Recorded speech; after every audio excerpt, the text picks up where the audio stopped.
All right, Jeremy Kaye, we are live, my friend. Thank you for joining me. This is great. Hi, Eddie. Thank you so much for having me. This is really Wonderful. Well, ladies and gentlemen, anyone dialing in right now or in the archive in the future, today we are latter part of March 2022. My dear friend and colleague, Jeremy Kaye, is dialing in with his deft British accent, but from head office in Tel Aviv, and with my British accent from New Jersey, America. So there we are. We're all citizens of the planet. How are you today, Jeremy? Yeah, really good. Really. It's funny, isn't it, that we're two British people. I'm in Israel, you're in America. Yeah. It's interesting. Yeah, it's fascinating and beautiful and wonderful. And you know what? Let's capitalize on that moment for a little bit, because, you know, life has been, I think, politically and via the media, fairly contentious in the last, I would say, 5 to 10 years, you know, with election cycles and all this kind of jazz. The reality is that there are beautiful human beings who make this planet turn. You know what I mean? It's like you go anywhere in the world, and you and I have been fortunate enough to work for this incredible company that's head officed in the Middle East for folks like me. That's kind of, wow, that's really cool. And we get to travel around the world. We've got offices in 88 countries. And wherever I go, 99% of people I meet are beautiful and wonderful and great citizens. So there we are. You know, I think I'm a big believer that there's a divine spark inside every human being. People are special, people are curious, people are different, but at the end of the day, people are people. If you treat them well, they'll treat you well. And I've never had a bad experience. I've traveled, like you said, I've traveled all around.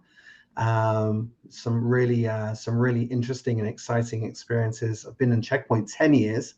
But even traveling before that as well, people are amazing. So the world has got smaller, and we, 2 years we've not traveled, right? But now it's starting to change. I'm hoping to see you in Tel Aviv at some point. Absolutely. I can't wait to come again. And so when we travel, we're typically meeting with CISOs and, other cybersecurity experts, professionals, occasionally victims of cybersecurity crimes. Our colleagues who are the tough ones jump on the dark web every day and meet cyber criminals. And so, this is the world we're in, and you're specifically in a world that I find super interesting. And I would like to bring that to our audience live and, of course, on archive, which is that you are running our executive briefing center. So let's just start with, what is that for people that don't know what the executive briefing center is? Where is it? What is it? What do you do with it, Jeremy? Talk freely. All right. So great question. So Checkpoint has a briefing center. We actually have two briefing centers. Our main briefing center is in our head office in Tel Aviv, and we also have a secondary briefing center in our office in San Carlos. I'll talk primarily around the briefing center in Tel Aviv, but actually what we'll also talk about, if we have time, we'll talk about how we've fared during this time of Corona when we've not been able to bring people. But what the briefing center is a physical space in our office in Tel Aviv. It's about 3 years old. It's a beautifully designed space. Very high tech. It looks really cool. It's divided into 2 rooms. One's like a demonstration room, and it's got all of our interactive threat maps and lots of screens everywhere, and people can really interact with our technology and our appliances and our mobile devices and look at everything that's going on. There's like a lovely place to eat. It's an awesome place to host people. And then you go into this second room, and it's like this futuristic spaceship boardroom with really cool conference facilities and these amazing chairs, and we can play all these cool Checkpoint movies, dim the lights, and it's a perfect setting to bring, whether it's executives, CISOs, or just customers and partners, whoever it is that's coming and visiting us, to give them a really good, positive experience. I'm going to try looking it up, by the way, just to see if there are pictures while you're talking. Take a look.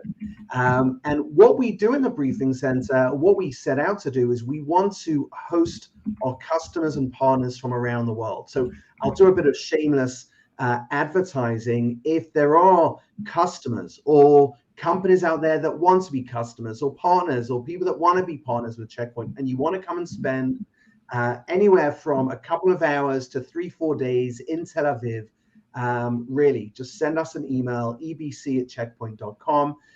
or to Jeremy letter K at checkpoint.com, and we'll really, really take care of you and give you a phenomenal experience. So essentially what the Briefing Center team is doing, and I'm fortunate to work with wonderful, amazing, creative people, is that we design an experience which is agenda-based. We typically work with the account management team and the customer or the partner to figure out what their goals and objectives are. We build an agenda that supports that. They come over to Israel, they meet us, we do the agenda. We also do like really cool stuff, like we take them out to restaurants in Tel Aviv, we give them day tours in Jerusalem or in Jaffa, or we take them up north to Haifa, or we go to the Dead Sea. We've got a customer, I won't say who, I know I'm not allowed to mention customer names in this public environment. We've had a customer today. I'll say they came from Switzerland. They flew in on Friday. Saturday, they went and did a day tour in Jerusalem. Sunday, they had a chill day just by themselves, a non-working day for them. And Monday, they were in our office. And that impact of being able to spend time with us, like the whole casual thing, what I'll say, and this is like a big thing I'll say around the Briefing Center, and if I'm saying too much, Eddie, just... No, this is great, mate. This is exactly what I wanted for the audience today, yeah. But, we've been doing this. We've all been doing meetings with our customers for 2 years over Zoom. And we've done it, and we've done a great job, and thankfully in Checkpoint, I won't even say we've just done an average job. I think we've done a great job. Our sales are up. Our salespeople have been awesome. They've really, really done what's needed. But when it comes to building relationships, at the end of the day, you want to sit down face to face with people. So we can provide content virtually, but the magic really happens in between the sessions. I was saying that to our new Chief Commercial Officer today, Rupal. He's an awesome human being. It's great that we've got her in the company now. I was saying that we can deliver all of the sessions, but the magic happens in between the sessions. And to do that, you need to have face-to-face. Yeah. So my first trip to Tel Aviv was a trip due to Checkpoint. I'm very grateful we have this what's called a new hire orientation. So all new employees go out for a week and drink from the fire hose and learn their products and whatever their responsibilities are. But we're hosted in Tel Aviv to do that. And what was super interesting was my first time in the Middle East, and all of the misconceptions that a typical Westerner who, just grows up watching BBC and, just whatever, there's really very little news actually about what it's really like. I was blown away and I was like, wow, it's so ultra modern. It's incredible. And then the thing that I got was the culture. And that's what you mean by in between the sessions, because I think this is uber important for customers to understand. And I say this a lot from the stage. I say, go out to our executive briefing center in Tel Aviv. And I think a lot of people look at me like, I can't get out there. It's like, yes, you can. It's not that difficult. I mean, flights are like $800, right? Hotels are cheap, $150, nothing. And so I'm just going to, I think somebody just jumping in saying, something on LinkedIn. Oh, just a little applause. Thank you very much for the applause. It says LinkedIn user. So, and it's Nikolai. Sometimes LinkedIn obfuscates the name, but I've got it on my phone here, and there's a flag, Nikolai, next to your, and I don't know which flag it is. So I want to know where you're dialing in from, man, so I can pay you justice. Thank you for that. And so that, well, that cultural piece. Okay, so here's what I was going to mention. I think what people, the lacking of any understanding of that robust, bulletproof culture that you want in a cybersecurity vendor. This is what I'm getting to, right? It's like, not all vendors are the same, because not just because of the engineering of their product, but because of the culture of the organization. I'll give you an example. It's my understanding that the entirety of our code doesn't even live in the same continent. We have military grade redundancy. Why? Well, because everybody at head office has served in the military. They understand, men and women, for years, and serve for the rest of their lives. So they understand what military-grade redundancy is. They understand the urgency behind making sure that your communication systems stay up and running, that they're not hacked. And of course, there are very real threats in Israel. And I think that is part of the DNA of the culture that then permeates through this beautiful organization where, we've been the 900-pound gorilla in our space for almost 30 years. There's a reason for that. Yeah. there's a few things to say. You've mentioned some very interesting things. Firstly, in terms of getting out to Israel, it's super easy. You can get to Israel from pretty much anywhere. I don't think the flights are expensive at all. It's very, very accessible. In terms of the impact of coming to head office, even though we are, over 1,000 employees, I think, in the United States.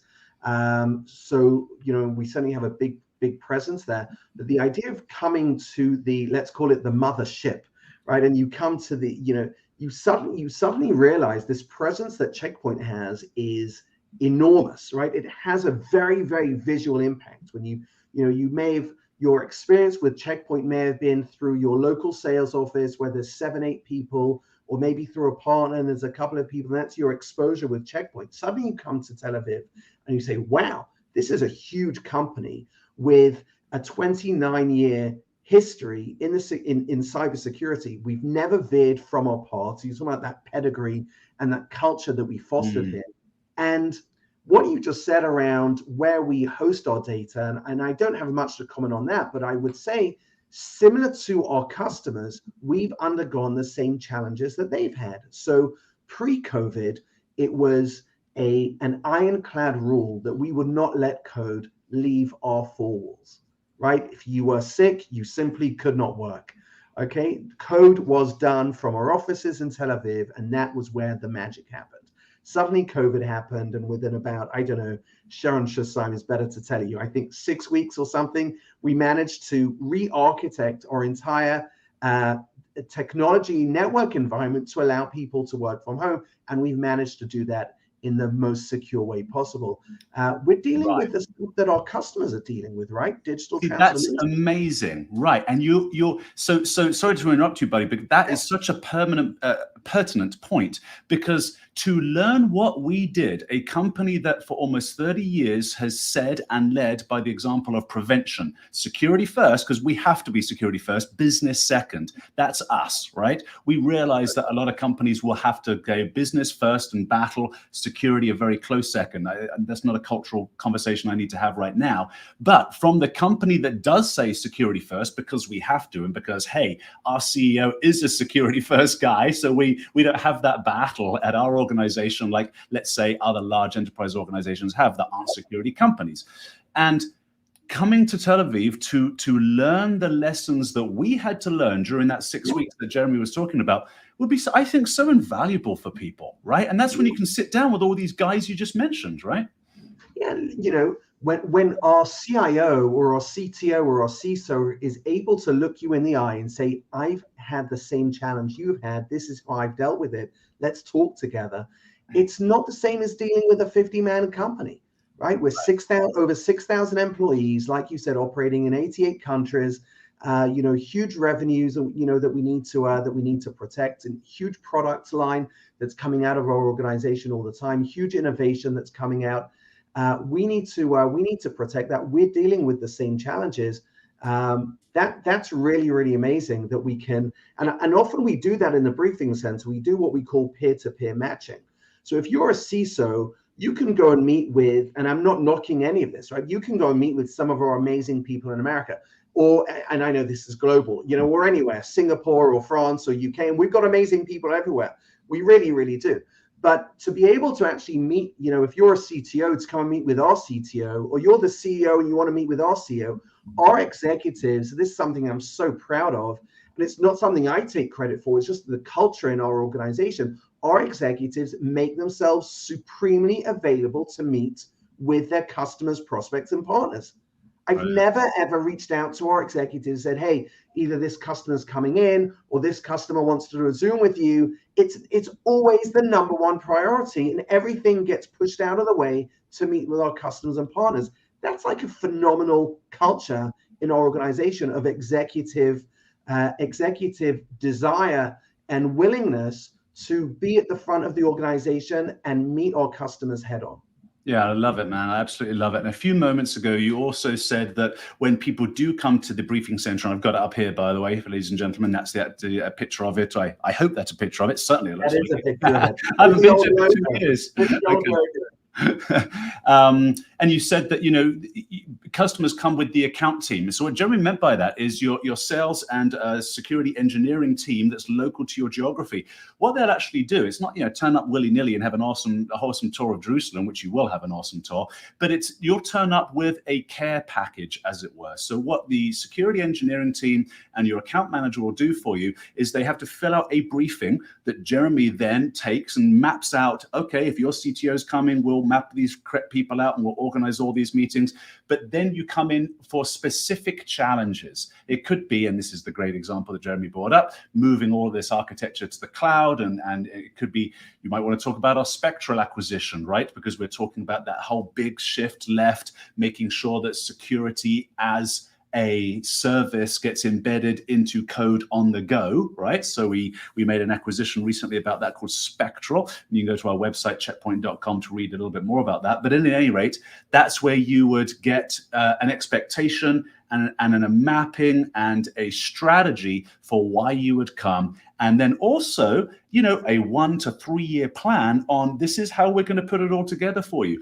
And I love the whole idea of learn from us, since we are the prevention first company, and and lead by example in that regard. So I'm gonna talk about, firstly, I'm not gonna correct you. I'm gonna embellish something that you said. Okay. Sales, engineers, and our partners, right? It's got to be a collaboration with our partners. So if you are a partner, we want you to be involved.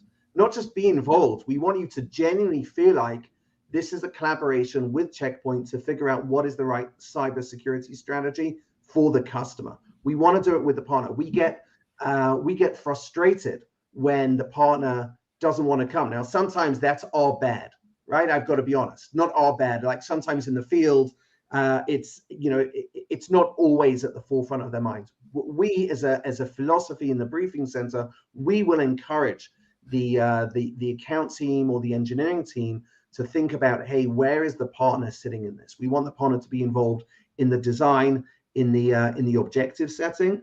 I would say that one of the things that I did when I took on the role of the briefing center 2 years ago, just pre-corona, is that I felt as an invitee often to come and to present to the briefing center, because I used to manage our compliance team and I used to manage our mobile security team on the business side. So I was often brought in as a specialist in those areas. And I felt sometimes that I was coming in to present mobile, let's say, and actually the customer had just bought a mobile security solution or wasn't that interested in mobile security. And I realized that something was going a bit wrong with the agenda setting. So one of the core achievements that I think we've had, in the last or at the beginning 2 years ago, was that we changed that model around. The briefing center team will spend far more of their time working with the account team and the partner team on figuring out, why do we want to have this interaction? What is the goal? And then to reverse engineer that into an agenda. We've developed with product management and product marketing what we call internally the agenda buffet. It's an all you can eat. So it goes through Infinity, goes through cloud, it goes through Harmony, it goes through Quantum, it goes through threat, all the different sections. And basically the starting point will be, we'll send out a request form. In that request form, we'll want to understand, what are your goals? What are your objectives?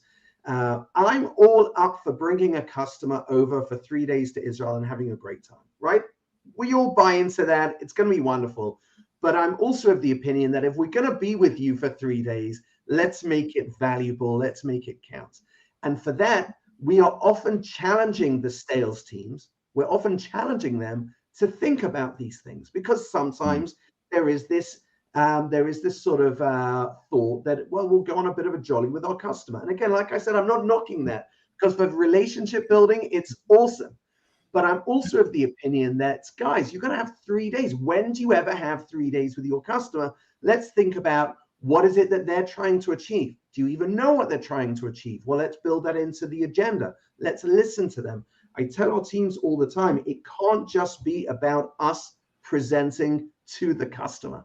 Do you have some examples? Like, so what do people in the last, well, has it opened up since the lockdown? Let's start there. When was the last time some people came by? Because your examples might be 2 years old. No, today we had right. We had a customer today from Switzerland. They flew in specifically to meet with us. By the way, our interaction with them was only for, I think, 3 hours. They had a few other meetings in Israel as well, but we sat with the account team. We figured out what it is that they're looking for. It turns out in this case that there's an RFP going on, that they're looking at how they can integrate certain technologies and incorporate them into their company. I'm being very, very careful of what I say, because if I don't necessarily, exactly. We can move away from this particular one and maybe talk about trends. Yeah, but what I would say, you're saying, have they come back? So they are starting to come back. Over the last 3 weeks, we've had about 15 visits. Nice. We've had over the last couple of weeks requests from Checkpoint and partners for around 30 to 40 on-site visits. And I think, I don't want to use the word exponential. It's a mathematical term that we don't really mean it. It's not exponential, but there's going to be big growth in this. We already see there's going to be a Swiss partner delegation, around 25 partners. They're going to come over to Israel. An Austrian partner delegation. They want to come over to Israel. Just partners coming over. Why would just partners come over? What are they hoping to achieve in an executive briefing? So great question. So when partners come over, it's an opportunity for them to, often our partners are, and I'll give you an example. So we had a briefing last week with a partner where they're doing a huge amount of money with Checkpoint, but 90% of their business with Checkpoint is firewall. So we are highly motivated to bring our partners over to Israel and open their eyes to our vast portfolio and say, guys, this is awesome. We don't want to get rid of that revenue stream. We want to keep that revenue stream. We want to double, triple, quadruple the revenue stream with all of these other products that you can sell. So come, let's talk about them, and let's have a genuine, honest conversation, not about the technology per se, although that's important, but how you can incorporate that into your portfolios, how you can sell services around these products, how you can monetize our products, and then send them out there with greater advocacy for Checkpoint's portfolio. Right. Okay. Fantastic. And what about, okay, so you've had, what did you say, 30 odd in the last couple of weeks, people coming in. So any trends, like what are people, if I could ask a general question like this, what are people generally worried about right now? Are there any trends of those people coming? The same question, is it ransomware? Is it bots? Is it misinformation, this war that's going on, Ukraine and Russia? Okay. So, let's break that down. Ukraine-Russia war is very, very impactful for companies that are thinking about protecting critical infrastructure. Is a huge concern. The idea of protection from the state, the concrete ideas around how do we make sure, what Biden said yesterday or 2 days ago in his speech, that cybersecurity is now going to be on the top of everyone's agenda, because it's become another front. It's become another battlefront. Yeah.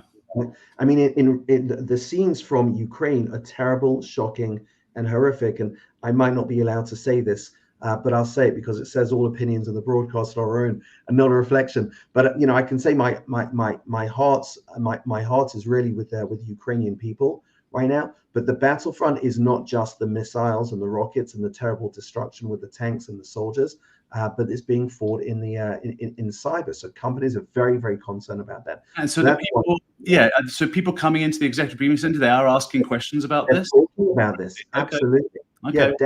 Yeah, definitely. Still talking about social engineering.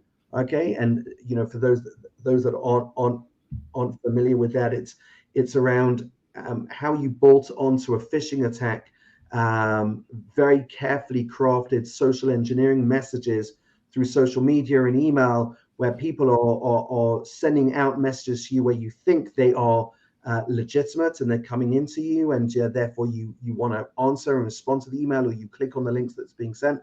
But it's been really targeted very, very cleverly to try and get you to a link to hopefully download malware onto your PC or onto your mobile phone, which will then provide some sort of backdoor into the corporate network. People are very worried about that. I think there's been a lot of talk. I'm not sure whether we perceived the market correctly or because of our acquisition of Spectral, but either way, there's been a lot of talk around how do we wrap security around developers. How do we do that? I think that's been very, very interesting. I suspect it's a bit of both. We've seen the market going in that way with DevOps, and we understand we've needed to get ahead of the curve there. But I think people are very, very worried about that. That's definitely a trend. I'm not hearing them coming and talking about ransomware. That doesn't mean it's not a concern for them. That doesn't mean it's not a concern. But email security has been very, very big. Lots of people that are coming over are talking about around Office 365 and how we're doing web-based email protection.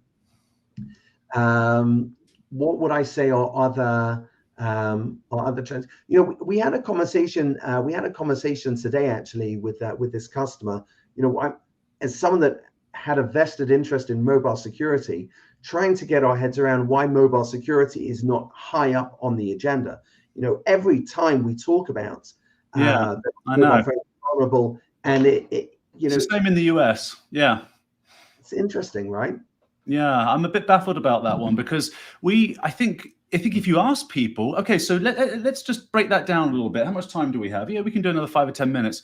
And so if I ask people in authority at an organization, an enterprise or a small medium business, is it possible for a threat actor to gain access to your corporate network through cell phone? At first, they're like, no, I don't think so. And then I'm like, think about it. And then if they think about it, they think, well, it's possible. It's like, okay.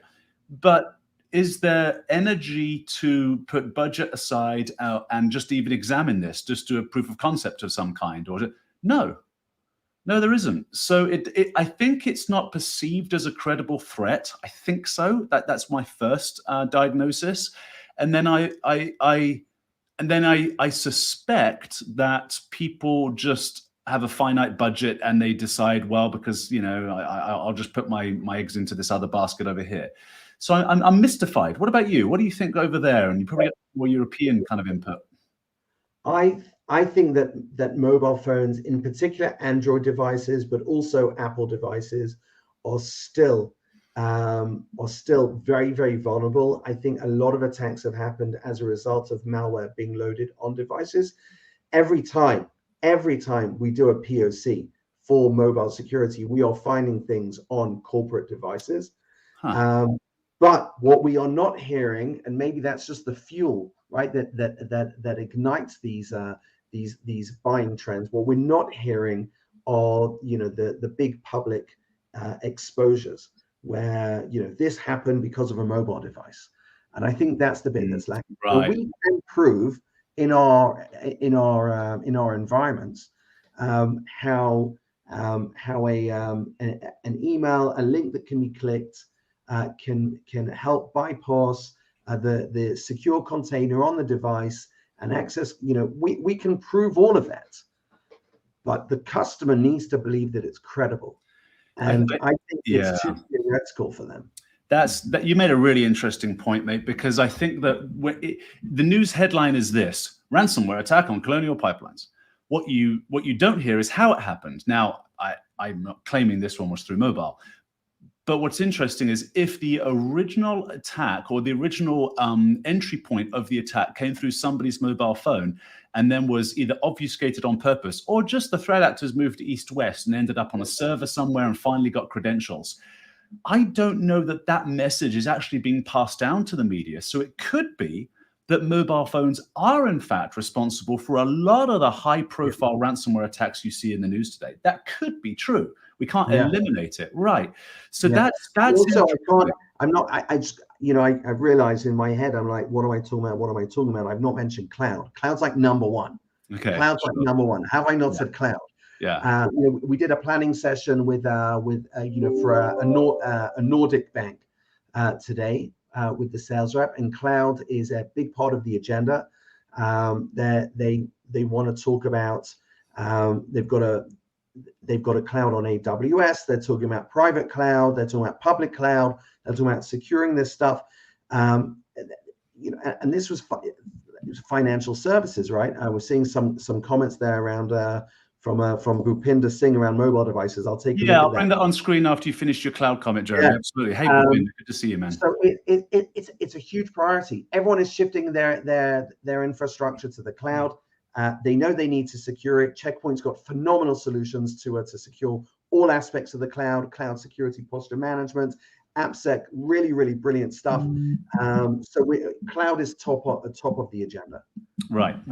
Bhupinder, I'm just going to throw your comment up there, my friend, and thank you very much for joining us. So Bhupinder's saying, because mobile devices using the same technologies as is used by computers, for example, mobile phones, SSL and HTTPS, maybe that is why mobile security gets less attention.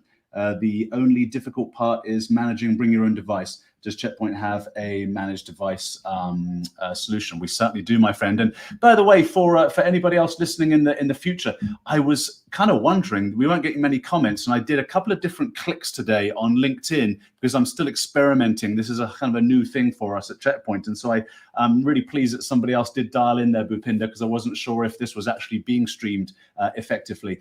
So Bhupinder's up in Canada and is a great candidate for a cybersecurity hire. There you go, buddy. I just gave you a great plug. And we do. That's the solution that Jeremy was talking about. Why don't we end with this, Jeremy? I can show my screen. Where do people go if they want to check out the mobile solution? So I'm on checkpoint.com, for example. Let's see if we can navigate it if I wanted to be a customer. There you go. Whilst you're doing that, Bhupinder, so Checkpoint works with all the major mobile device management platforms, and we are integrated with them. So whilst the MDM solution will run the policy on the device, which might say, hey, block access to this application or the device in entirety, Checkpoint's Harmony mobile solution will provide the metrics on the device. So we will be part of the solution that will be determining what is the risk score of the device. If you've downloaded a malicious application, or if you've clicked on a link and there's something going on, or you've got some broken configuration setting, we will then communicate that information. We will create a risk score that gets incorporated and integrated with the MDM, and the MDM will say, oh, Checkpoint Harmony Mobile is saying that the device risk is medium, the device risk is high. You've got a policy in your MDM solution which is saying if device risk is medium or high, block access to, and it's seamlessly integrated. So that's the way we work very closely. And BYOD, like you said, Bhupinder, is a huge issue. Okay, so fantastic. Thanks for buying me time there, my friend, because I often don't navigate my own website because I go straight to our wiki. So here it is on checkpoint.com. And so I'm at checkpoint.com/harmony/mobile-security/mobile. But anyway, look, I got to it from checkpoint.com, went into Harmony. I was looking for a little searchy thing on the website and don't actually see the little hourglass. So sorry, or the magnifying glass. So sorry, customers, that's something that should be really obvious here. But anyway, so what you can do when you come here, mobile security, robust, agile, and transparent, you can click on request a demo right away, or even a free trial of the product right there. And this is a product that you use to represent, of course, Jeremy, right? And you can also download the Gartner report on, that's ransomware attacks. I don't know why that's in there. Okay. But there's a mobile security report right here. Yeah. So, if that ransomware was specific to mobile, that would be mobile cool. ransomware. Exactly. Okay, good. All right. So right there, ladies and gentlemen, mobile ransomware. And Bhupinder is saying a quick thank you to Jeremy. So you can download a whole bunch of security reports here, not only from us, but also from Gartner. You can also get a briefing or request a demo or a free trial, in fact.